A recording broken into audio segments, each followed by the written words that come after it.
Holy moly, this is going to be an expensive week. Assuming you are fast enough to get in there and get an RTX 3080, it is sold out within 15 seconds, they are saying. Now, I think there's probably places like maybe some Best Buys have physical stock, I don't know, but no one has been able to get, oh, the memes are out. Run amok and flat out deceit, hoodwink, bamboozle, led astray, run amok and flat out yeah, listen, can you believe it? All right, first of all, the price point. Amazing price for the 3070 and the 3080, and I don't blame people chasing over this. This has been a wildly exciting week as far as news. Anything gaming related has been pretty amazing. Also November, bunch of very exciting things announced. Article here from Paul Tassi. Check what's coming out here. Look at this schedule. November 10th, Xbox Series X launch. November 10th, Assassin's Creed Valhalla. Yeah, I'm excited for that one. November 10th, Destiny 2 Beyond Light. And I have to get back in Destiny again. November 12th, PS5 launch. Spider-Man, Demon's Soul, Godfall, Call of Duty Black Ops. I'll probably skip that. Yakuza Like a Dragon. And November 19th, Cyberpunk 2077.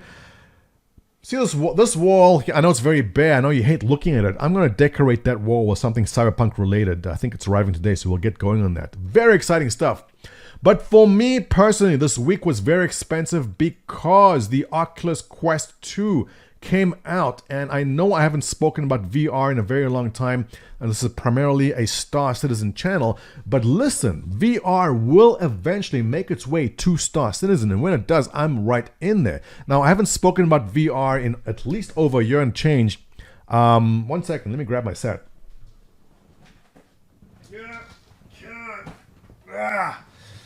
All right, remember this? Last year, March was it?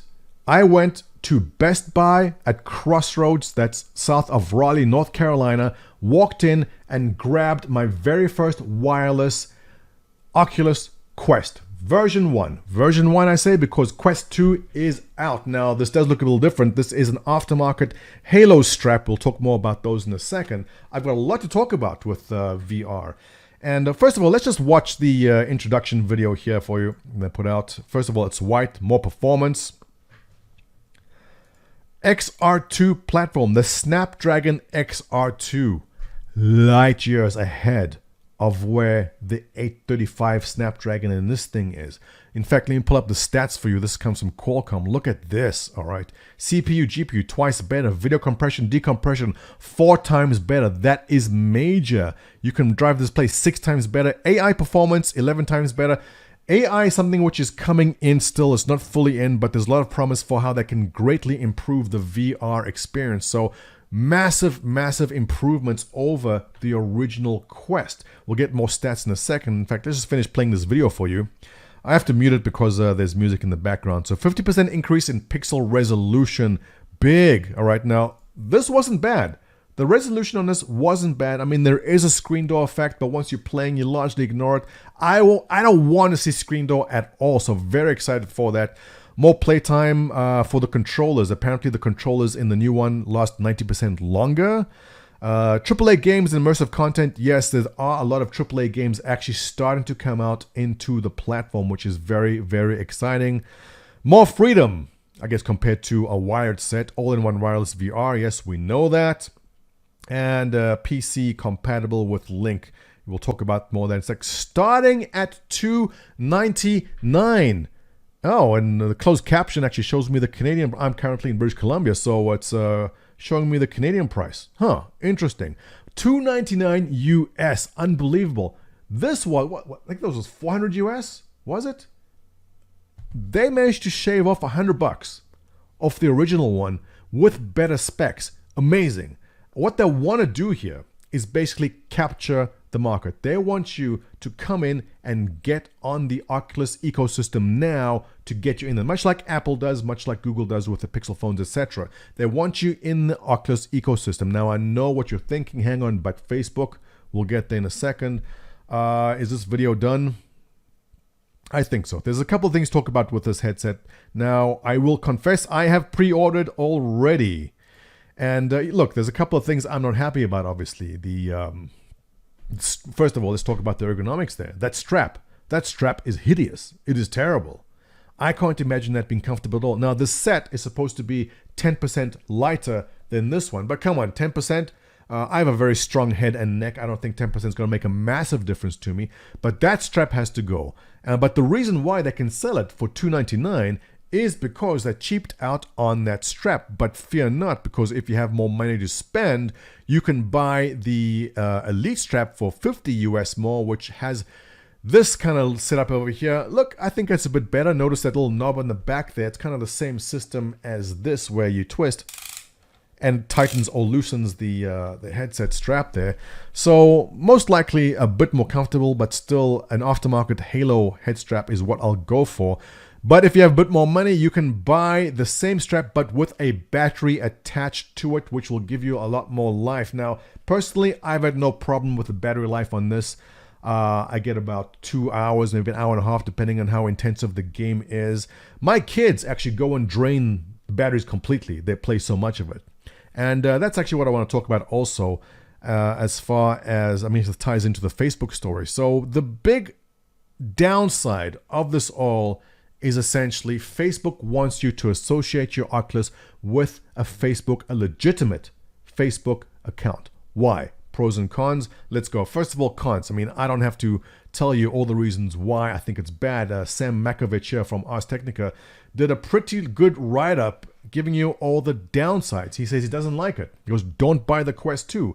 I don't want to associate a Facebook account. And he goes on all the details, excuse me, of why he thinks you should not buy it. And I can drop you a link to his article there. I'll give you the counter to that. All right. Now, here's the thing. First of all, let me talk about my kids. The reason why I'm buying a second set is because this used to be mine.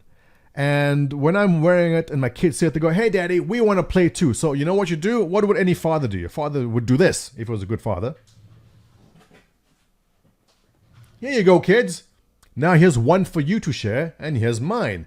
But that wasn't very smart, because kids are not going to share this. Now here's the thing. An Oculus Quest or any VR headset, and I guess we're early adopters in this family here, it becomes a personal item. It's a personal item like a watch or like a cell phone. It's something which is personal to you. And especially since you wear it on your skin, the head strap is set to a certain size, and it's something which you have close on you, on your body. It's not something you really want to share. So what happens is now my kids both have one and I have none, which is why I'm getting one for myself. Let me just put these down. But as an early adopting family of VR, this is what it's become. It's a very personal item. Now, how does that tie in with the Facebook login? I'll give you my example of why I think it is okay, and obviously you can read the reasons why it's not okay, and obviously privacy concerns. But an example I can give you right away is my kids were playing Rec Room. And they went to an open lobby, and in the open lobby was some guy, didn't sound like a kid, basically standing in the middle of the room, shouting N-word at people walking by. So what are the repercussions to acting badly in a VR social area? Should there be any repercussions? I mean, should you be completely anonymous all the time, everywhere? Debatable. And Facebook is saying no. An Oculus and a VR headset is something which should be tied to a real person. The person wearing it, if they're in a social VR setting, everyone should know that is a real person, not some fake person. That's what they want to go for. And we can disagree with that. So first of all, my big issue is I haven't used Facebook in, must be going on 13 to 14 years. Now, when Facebook first came out, I was an early adopter of Facebook. As soon as they dropped the EDU requirement, I mean, I'd already finished university at that point. I didn't have an EDU address. And so when they opened it up, I was right in there using Facebook like everyone else to show myself, partying, getting drunk in nightclubs, and picking up a lot of very strange women. Then my mother joined Facebook. And on that day, I stopped using Facebook. And that was, where are we? Almost 15 years ago at this point. So now I have to get back into my Facebook and associate it with an Oculus Quest. And I can't say I'm overly excited, but at the same time, what information? I'm talking just from my perspective, and I can't speak for everyone else, but from my perspective, all I'm doing, I'm putting it on and I'm playing Star Wars Squadrons coming out soon, or I'm playing Half-Life Alyx. I don't care if Facebook knows I'm playing that game. It makes no difference in my life. Now, I can understand if you are maybe in VR chat and you like to moonlight as a 18-year-old cat girl on Saturdays, and you kind of feel that Facebook is intruding on your privacy in that sense. I mean, does Facebook know what you're doing as an 18-year-old cat girl? Probably not, but they do know that you're playing VR chat. Maybe there's something you don't want them to know. Listen, don't get the Oculus Quest then. I can probably guess it was a tough marketing decision for them.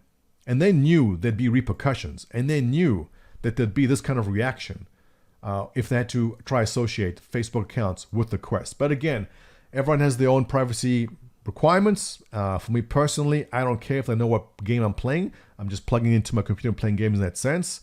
But maybe different for you. So give me your thoughts. What do you think? Are you pro? Against? Let me know. But hey, before we get more into that, let's look at some of the stats here. Screen resolution is roughly 25% higher than Gen 1, providing a massive 50% more pixels at 1832 by 1920 rather than 1440 by 1600. I'm not going to call that a generational leap, but as someone who is very much into VR and use it daily, for me, this is significant. More significant. Currently running at 70 Hz at 72 Hz at launch. Experimental 90 Hz support coming soon. Now, they're called experimental right now, but that will be coming out. So 90 Hz at 1832 by 1920. That's real 1080. I'm sold. Definitely. Right away. Not that the screen door effect was too bad on the current version, but any small incremental improvement and going from 70 to 90 to me is noticeable. I'm sold on that right away. And the switching from OLED to LCD because just the faster refresh, I guess. Memory at 6 GB instead of 4, nice improvement. That comes in 64 and 256 gigabyte capacities. I went for the 64 gigabyte. Reason being, my current one is a 64 gigabytes. And I'm not even using that to its full potential. There's tons of games on there I'm not even playing anymore. So should I need extra space, which I do not, I can simply delete the games I don't play. And the games are pretty small. I've got fast Wi-Fi in my house, so I can simply reinstall them in under a minute usually. So not a big deal for me. I went for the 64 gigabyte version.